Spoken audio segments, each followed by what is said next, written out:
আরে রে রে রে রে রে রে, আরে এটা তুমি কি করলে আমার চারদিকে? হাই! এই লেজার কেসটা তো বানিয়েছিলাম জন্তু জানোয়ারের জন্য, কিন্তু একটা ভাল্লুকের সাথে তুমিও ধরা পড়ে গেলে।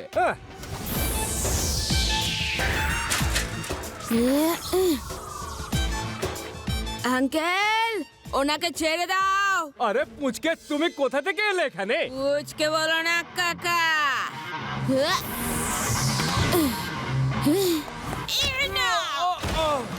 শিবা, আমি হলাম শিবা।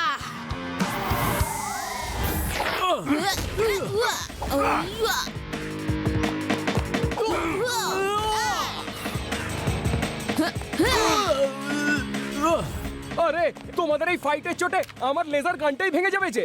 সবাই এখান থেকে পালাও, চলো চলো, এই ছেলেটাকে পরে দেখে নেবো আমরা। চলো চলে এসো। আরে আরে আমাকে তো এখান থেকে বের করে দিয়ে যাও।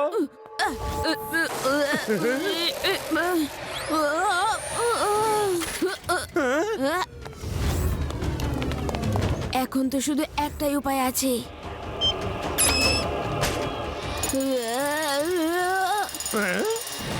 আরে শিবা, আমাকে সাহায্য করার পরিবর্তে তুমি কোথায় লুকিয়ে পড়ছো? আরে শিবা গেল কোথায়? এই! আরে আমাকে কোথায় গর্তের মধ্যে ঢুকিয়ে নিয়ে যাচ্ছ? Very good Shiva, very good. কি আইডিয়া বের করলে? ওহো, এ তো কেজ থেকে বেরিয়ে গেল রে। হ্যাঁ, সাইকেল দিয়ে মাটিতে গর্ত করে ছেলেটা লাড্ডু সিংকে বাঁচিয়ে নিল। ওই ছেলেটা ভীষণ বুদ্ধিমান। যতক্ষণ ও এই জঙ্গলে থাকবে আমরা পশুর শিকার করতেই পারবো না। চলো আগে গিয়ে আমরা ওকেই শিকার করি, চলো। বস, কিন্তু মানুষকে আমরা কোন সার্কাসে বিক্রি করব?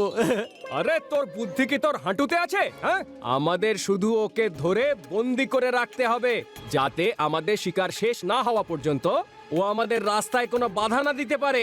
চলো।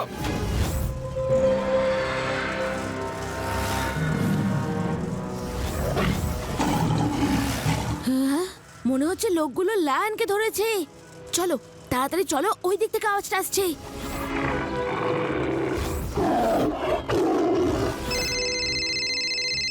বস বস, ধরে ফেলেছি, তাড়াতাড়ি আসুন, আমরা একটা লায়নকে ধরেছি।